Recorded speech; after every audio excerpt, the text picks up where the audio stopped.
Yeah, NXT. As you can hear, I'm feeling better. Admittedly, I still have a little congestion, just in case you guys want to know if I'm doing all right. I still got a little congestion. I'm coughing a little bit still, but as you can hear, before I sounded like this. It was bad. So I'm happy. And I will tell you that I was satisfied with this show. This show was not bad. Now, I gotta say this though. First thing I want to talk about is I'm probably going to do a Gump report. And I'm going to do a Gump report on my feelings, what's going on with Rock, Roman, Cody, and Seth Rollins. I am thinking of making one, and I don't think you're going to like what I'm going to say. Because I'm sure a lot of people are wanting to see Roman and Cody, or they're going to want to see Roman and The Rock, or Cody with The Rock, or Seth with... I will give some ideas. But the way things are going, I think we're going to have a major problem with WrestleMania. I'm going to say it right now compared to everybody else who's saying that this show is going to be stacked. I'm telling you the truth right now. The way WrestleMania is coming down, there's major problems with it. I'm saying it now. Unless they can fix them immediately by maybe the first week or two after Elimination Chamber, we're going to have a major problem with WrestleMania. And I know no one's going to agree with me, but I will give my explanation why. So let me give you like this. What did we get for Chase U? I'm talking about this now because I want to get it done. Chase U is back. All their equipment, all their chairs and everything, the MVP is back in the hands of a Duke Hudson who feels like the MVP, but the actual MVP is a JC James. That's just the way it is. That's the way they're booking it. But here's the thing. I'm wondering how long will it be before Miss JC James is seen to be more important than not Chase U, but Andre Chase himself. Because either you're going to have JC James be loved by all the students and they're going to say JC should run the school, or you may have JC James and Andre Chase have a relationship and they may go for a wedding thing. I know you're saying, what? No. Maybe. Because the way he's cheering her on, the way he's acting, there's a possibility of something going on. Unless you are going to have Riley Osborne, the situation between her and a Thea Hale. I don't know. But it's like either she's going to be considered the new leader of Chase U, or she's going to have a relationship with Andre Chase, or there's going to be some type of division between her and Thea Hale because of Riley Osborne. It's one of those three. I don't know which one yet. Now, opening, we got Von Wagner and Mr. Stone versus Dar and Marsha. What did I really feel about this? What are we getting here? What is happening? I mean, yeah, you got Stone and Vaughn beating them up while they were in their own dressing room, locker room, and getting ready, and you got Dar with the cucumber covers on his eyes, getting his ass beat up by. Let me give it to you like this. Was it an interesting match? Yes. Is Mr. Stone ripped? Yes. His son's being there. Was that a nice touch where where they're confused Miss Jackson and Lash Legend? Yeah. So I will say it's entertaining. But where does this actually lead? Is this Mr. Stone getting a shot at the Heritage Cup? Because they didn't win. And then seeing after that Alexis King was messing with them, I don't know. I don't know. Next, the gauntlet for Gallus. So Ridge Holland gets the opportunity to go after Gallus, all of them. He has to go for each one of them in the same match. So the first person that started was Wolfgang. Then it was Mark Coffey, which eventually he does beat Wolfgang. And he's almost about to beat Mark. But then it's Joe who DQs the match. And then they beat him down a little bit. But then, and here's the problem with me personally. When you look at Ridge, Ridge should have been able to wail the hell out of them with that damn steel chair. And he did not. He was very gentle, hitting them on the back. And especially Joe at first, until he hit the floor of the mat. And then he can actually hit the mat harder so he doesn't look that bad. He looked very gentle when it came to Wolfgang and Mark. Joe was the only one he hit correctly on the floor. Because you can wail on someone with that steel chair if you angle it right past the body and you hit the mat itself and bend it up. So that was the thing that I felt was a bit of a messed up part of it. But now that he just basically wiped the floor with them, not just with a chair, but beat them all up, you wonder where they're going to go. Are they going to change his persona and make him like a one-man gang in a sense? I'm not saying he should be a one-man gang because if I remember correctly, there was a wrestler who had that name. It's been a while, but if I remember correctly, there was one. But I'm just saying that will they rebrand him with a new name showing that he can literally take on anyone and everyone? And will he descend into madness in some form or fashion? Because when it was over, he's looking at himself like, I did this again, whooped and hurt them really badly.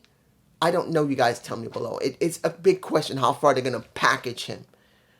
I don't know if they're going to repackage him as someone who's so destructive that he finally embraces it and he just lets go and he doesn't care who he hurts. That he's just allowed to maul everybody. I don't know. Now, let me give it to you like this. How can I say this?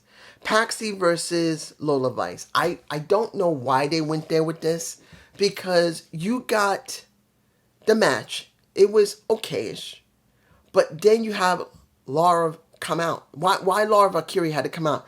The way she's acting, you think that she wouldn't want to help Paxley. Why would you help Tatum? But she comes out to try and root for her, and even though Tatum lost, you wonder why. Why did she go there with that? Unless she's actually beginning to like it. But then after this, and here's the problem with me personally. Look, I'm not against Chelsea Blackheart. I'm not against Chelsea. I'm not. But I'm going to be honest here. When we saw her in War Games, she looked like she was the odd woman out. She didn't feel like she fit in that match. They just shoehorned her in there. I'm not saying that she can't talk. I'm not saying she can't wrestle. And I'm not saying she isn't a good-looking woman. Hey, let's make it clear. She's an okay wrestler. There's no problem with her. She does have her moments when she does her promos. Some of them are pretty monotone, but she can do a promo when it's necessary. And she's a looker. Let's make it clear. She knows what she got. She's got these. She knows what she got, and she's wearing tops that show a little bit of her titty. Let's make that clear. She knows what she's got. She sexualized herself. She knows she can wrestle to a decent extent. You know that she knows she can talk to a decent extent. But then when you see what has happened to her for the last 2 years, why put her in that position to go up against Lyra? I'm sorry. She feels like she's odd, like she doesn't even need to be there. And they're not leaning into her being kind of a weird type of person that doesn't fit in. And I know someone's going to say, well, she is. No. Because when you see what happened months ago when she was with Charlotte, and Charlotte basically talked to her. And that kind of negated it. Because she told her she was beautiful. Charlotte not the odd woman out. If you're going by story, Charlotte tried to validate her saying that you're beautiful, you're capable, I believe in you. When she dealt with Damage Control and Chelsea lost, Charlotte talked to her, and then Charlotte put her very little tiny over, but it's still something that's there. So seeing her go after Lyra Valkyria doesn't make any sense. She's not even on the roster. And she doesn't even feel like she belongs to SmackDown or Raw for that matter. She feels odd. Like she doesn't really need to be on the roster. And I'm not saying this to be rude or cruel. But I don't think she should be on the rosters. I'm being honest, guys. I don't hate Shotzi. Like I said, she does have the ability to talk. She can wrestle to a certain extent. She's a good-looking woman that sexualized herself enough that, look, When she was there, you can see her boobs. You can see her titties a little bit, not the nipples and stuff, but you get my point. She knows she's a sexy looking woman. She knows she can talk to a certain extent, and she knows she can wrestle to a certain extent. So she has something, but as she's been packaged, why care? She shouldn't even be on the roster. She should leave WWE and go somewhere else to repackage herself like AEW. I don't know about Impact. You guys know. I'm making this clear. I'm saying it right now. I will be making a follow-up video to the situation of not Impact, TNA. I'm saying it now. I will make another Gump report in TNA. In fact, I will be making a couple of Gump reports on a few people like Nick Nimitz and Ash of Elegance. I will be doing it to see their progression. I'll give it some time. I'll see how they go, and I'll see if they're doing well in TNA. So I hope you get that. Now, we got another women's match. Let me give it to you like this. Was I a fan of Rizzo? No. Am I a fan of Miss Parker of Out the Mud? No. I barely know anything about either one of them because they really haven't given us anything other than what the family has created with her, which is very brief. And even less brief is Miss Parker and Jada Parker. There's nothing there. We haven't seen any real vignettes by herself. It's just without the mud. They stuck her without the mud, and Rizzo, they stuck with the family, and we don't know anything. Now, I was quite happy to see the family got another member, and it was a female. I will say that because that's the way it was. But I expected that they would start doing vid packs with her and try to present her as a person, to a character, something I can know and get invested in, but they haven't done it. They haven't done it. It's been about Starks and Tony who have been putting her over, saying what she can do, and it's not enough. Then Miss Parker, she has almost nothing. Jada, what is it? Jada Parker, there's nothing there. Scripps has tried to put her over, and the other two have tried to put her over, but there's still no vignettes on her. There's still no real major talk with her. So I don't feel anything for her either. So when this match happened, I didn't care. Now, she won, Parker, but I don't see anything with her because they've done nothing with her. No vignettes. No vid packs. No video segments. Nothing by herself except for this match. So I can't really give a good feeling of what she's good, or Rizzo for that matter. I just can't. For me personally, I just can't. Now, we got a match between Joe Gacy and Mello. Let me give it to you like this. I still have this strange feeling that when it comes to Joe Gacy, they're doing something with him. Now, they're doing the really crazy guy with him. They're doing the crazy gimmick. But then, as I said, if I remember correctly, months ago, there was a report that they were doing a project about Bray Wyatt. Something to honor him. Something like some type of project for him. I don't know if it was something of a character for somebody to be an homage to him. I don't know. If it was some type of merchandise, or it was actually trying to set up a story or try to set up a character for somebody else that is homage to Bray Wyatt. I look at Joe Gacy, I think about Bray Wyatt, especially after the match when pretty much Mello won, but then you see what happened with Dijak and his vid pack showing that he's so pissed off that Joe Gacy messed up the match he had. That he could have done something, he could have had something when it came to Dragunov, which he wasn't there, he's in Germany, he's with his family.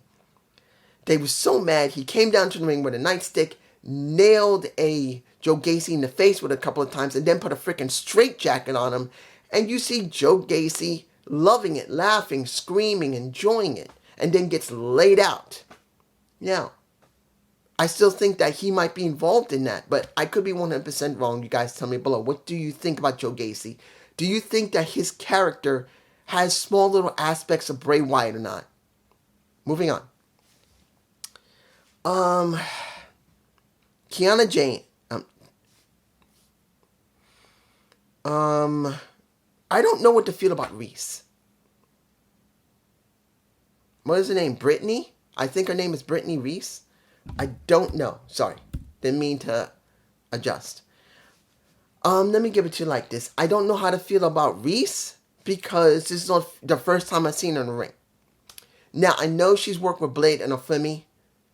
I don't know what to feel about her. She kind of reminds me of Thea Hale when she was in Chase U, how she first started out. If you remember how Thea was, she was like, that is what Reese is. Exactly like that. Before she worked with JC James and they toned that down with her. Now, of course, she still does it to a certain extent, but she's a little more restricted and restricted on that. And she's more of a better wrestler. But it kind of feels like this again. This feels like Thea Hale 2.0. And I don't know if that's a good thing or not for her. I don't know. And since I said something about Afemi, I always mispronounce his name. I just can't get his name. We got Ubafemi. And he had his moment with Alexis King. Alexis made it very clear after Ubafemi talked. And let's give it perspective. Do I believe Ubafemi can talk? Yes, a little bit. He feels very scripted. That kind of thing. He's talking and it's going like this, trying to build up emotion, trying to give it. Now the people going, whoo, woo, in the background, whoo, like they're in the tribe and they're saying that. It does work. But he feels very scripted. He feels very stiff as he gives his promo. He does feel very stiff. But this is like only the few times he's done it. He did talk about Dragon Lee. Then Alexis King comes out saying, look, the reason you got that title is because of me. And also said, you're talking about being a leader and a king. And I'm the true king here. So we got a problem. But I want that damn title. And Femi said, no problem. You want it next week. But don't think I'm going to give it to you. You're not getting my throne. And a little bit of a fight. But in the end, we get a little bit of something. Now that kind of reminds me of Brigg and Jensen. Last week, since I could not talk, as you guys know, my voice was like this. I could not talk. I was hoarse. I don't know if I had laryngitis or not. I could not talk, barely at all. My throat was so screwed up. It's still not perfect. Still hurts on and off. But I could not talk. But I did watch NXT. And I saw what Briggs did to Jensen, telling him, you need to lift your damn nuts off the floor and buckle up. Come on. Dude, act like you got some balls. And then Jensen comes to Briggs and says, oh, now you're showing up after a week? And he says, I got something to say. So now, after a week, you got something to say? And then there's a fight, and now they're going to have a match. I'm like, I don't know how to feel about this. Because this kind of is like what happened with Kiana James last year, where he was with Kiana, he turned heel, and then he went after Briggs. But in this situation, he hasn't turned heel. He's just been by himself, and he wants to feel his friends, but they've gone off on their own, and he tried to be with Briggs, and Briggs says, stop acting like a bitch, and nut up. Come on. So I don't know how to feel about this. Is he a heel? No. He doesn't feel like a heel. He just feels like someone who's been left alone and he wants to be with his friends, but they basically went off on their own. And one of them just said, stop acting like a bitch. You're acting like you can't do anything. Stop acting like a bitch. And now he's angry because of it. So it's not like he's a heel. But where does this go? I don't know. If I'm forgetting anything, I'm sorry. And the last one I want to talk about is, I think the Wolfpack would have been better than the Wolf Dogs. Corbin, Breaker, and the family and the tag championships. Let me give it to you like this. Was it a good match? Yes. I think this is one of the better matches I've seen with Baron Corbin in a while. He really wanted this. And I got to say this, since he's been working with Braun Breaker, it's reinvigorated him. I have not seen him this genuine. Look, if you have seen it with Chris Van Vliet, he makes it very clear. He's a nice guy, but he doesn't mind being a prick. He likes being a prick. He doesn't mind being a prick because his personality partially is a prick. But it doesn't mean in real life he's a bad guy you couldn't be friends with and you couldn't love him like family, like a best friend and family. It's just that part of his personality is prickish. He doesn't have a problem with it. So when he worked with Braun Breaker, you could see this is one of the rare times that he doesn't feel like he's scripted. That, yes, he's going by something that has been talked about, maybe written, but it's more genuine than I've seen Baron Corbin in years. He feels so natural. It's enjoyable. And now seeing him working with Braun is fine. And they won the match. They're both champions, but we didn't hear the Wolf Dogs. Maybe we'll hear it on next NXT. But I will say, they're champs now. And this feels natural. I'm actually enjoying it. It looks like Braun Breaker and Baron Corbin are actually enjoying working together. They actually seem to be enjoying it. And since Baron has been on the roster for quite a while, and we know Braun is going to be on SmackDown probably, it's only a matter of time. They're letting him work with Baron Corbin because they know he can really get something out of working with Baron, and they're going to drop him eventually. And he will go to the main roster, probably after WrestleMania. But when you see this, it's just so natural. I think that's the title. It's so natural. When you look at Braun Breaker and you look at Baron Corbin, they look like they're literally having fun. They literally look like it's not scripted, even though it's partially scripted. I'm sure they're ad-libbing to a certain extent. So I will say that was the best ending for the show for this week. And that's just me. Peace.